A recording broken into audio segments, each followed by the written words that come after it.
আমি ঘুমটা খুলে বদন খুলে দেখেছিলাম চাইয়া গো আমি ঘুমটা খুলে বদন তুলে দেখেছিলাম ছায়া গো ঘরে রসের নগর জেনেছিলাম নইদের বাজারে দিয়া গো এগো রসের নগরে যাইতাছিয়া নইদের বাজারে দিয়া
কৃষ্ণ নামের ধ্বনি প্রবেশ করেছে, সেই সময় আমি নিজের ঘুমটাটা খুলি, আমি গৌর রূপ দর্শন করেছি।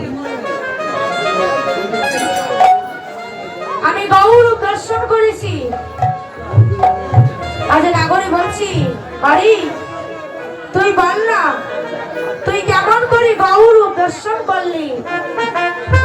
আমরাও তো প্রতিদিন গঙ্গার ঘাটে যাই, কিন্তু আমরা তো গৌর রূপ দর্শন করতে পারলাম না।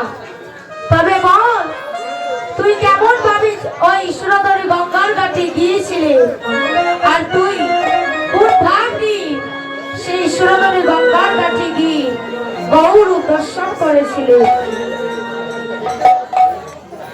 বলে নাগরেরি, আমি ওই সুরধনী গঙ্গার ঘাটে আমি কেমন করে গিয়েছিলাম জানিস? আমার হৃদয়ে ভক্তি ভাব নিয়ে আমি গৌর রূপ দর্শন করেছিলাম। নাগরেরি, তুই যে আজকে গৌর রূপ দর্শন করি গৃহে চলে এসেছিস, শোন, আমি যদি তোর মতো ওইভাবে গৌর রূপ দর্শন করতে পারতাম, তবে আমি গৃহে ফিরে আসতাম না।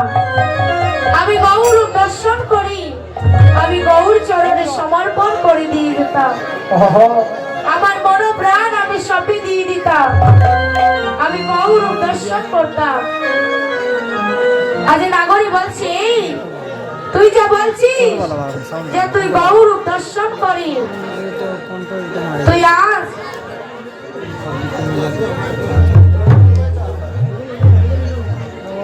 তুই কেমন করি বলছিস যে আজকে তুই গৌর রূপ দর্শন করি, তুই আমাকে বলছিস যে তুই গৌর চরণে সবকিছু সমর্পণ করে দিতে? আরে কে বলে গৌরাঙ্গ ভালো রে নাগরী, কে বলে গৌরাঙ্গ ভালো, কে বলে গৌরাঙ্গ ভালো গো নাগরী, কে বলে গৌরাঙ্গ গৌরাঙ্গ ভালো, আরে কে বলে গৌরাঙ্গ ভালো গো নাগরী, কে বলে গৌরাঙ্গ ভালো, কে বলে গৌরাঙ্গ ভালো গো নাগরী, কে বলে গৌরাঙ্গ আমার বাহিরে দেখেছো ও আলাল সুন্দর, আরে বাহিরে দেখেছো সরলা সুন্দর, আমার বাহিরে দেখেছো সরল সুন্দর, আরে বাহিরে দেখেছো সরলা সুন্দর, আরে ভিতর প্রকৃতময় গো নাগরী, ভিতর প্রকৃতি তারে ভিতরে প্রকৃতি ময় গো নাগরী, ভিতরে প্রকৃতি ময়।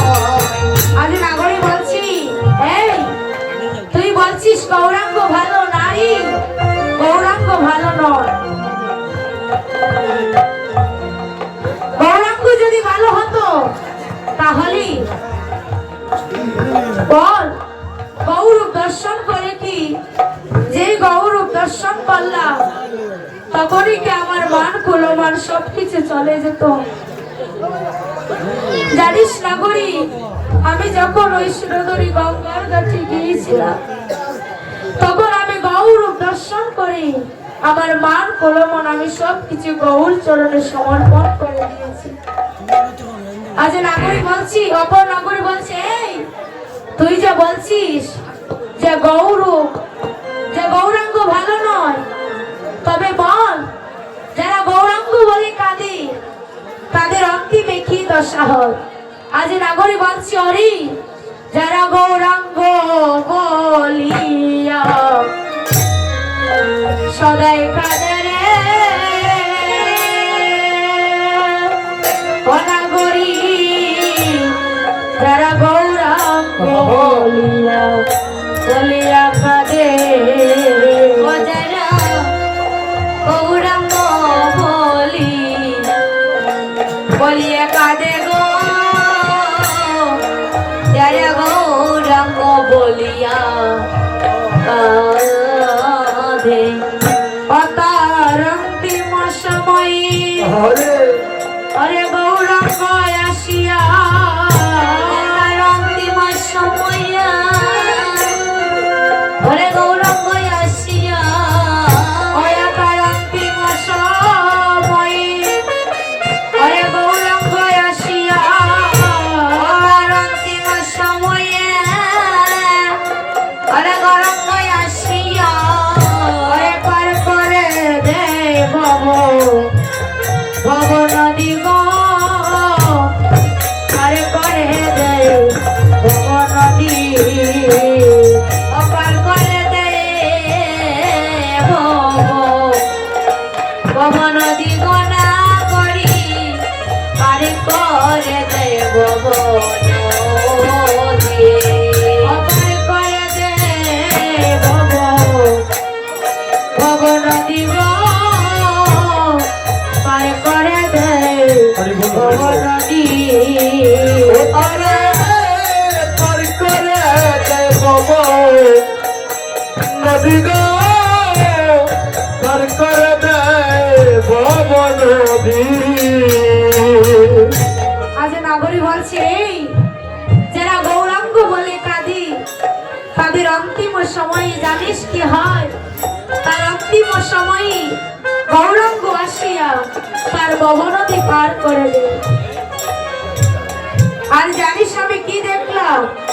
আমি ওই সুরতরে গঙ্গার কাছে গিয়ে যখন আমি ঘুমটা খুলেছি, আমি তখন আমার গৌরূপ দর্শন করেছি।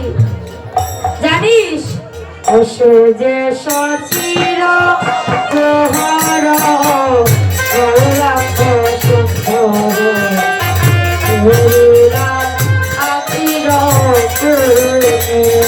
ও সে সচির প্রহর গৌরাঙ্গ সুন্দর হরিনাম আপির প্রেমে। ও সে যে সচির প্রহর গৌরাঙ্গ সুন্দর হরিরাম আপির প্রেমে। ও সে যে সচির কুহর গৌরাঙ্গ সুন্দর হেরিলাম কির ঘুরে। ওসে যে অলৌকিত হরে হরিয়া লইল অলঙ্কিত চিত্ত হরিয়া লইল। ওসে যে অলৌকিত চিত্ত হরিয়া লইল অলঙ্কিত চিত্ত হরিয়া লইল। অরুণ অরুণ অরুণ নয়ন পানে গো সজনী অরুণ নয়ন ভাবে। অয়নে অরুণ অরুণ অরুণ নয়ন পানে গোলা গরি অরুণ নয়ন গানে। ও সে যে সচির প্রহর গৌরাঙ্গ সুন্দর হরিনাম আপির প্রেমে। ও সে যে সচির প্রহর গৌরাঙ্গ সুন্দর হরিনাম আপির প্রেমে। ওসে যে যুবতী দেখিয়া হাসিয়া হাসিয়া যুবতী দেখিয়া হাসিয়া হাসিয়া যুবতী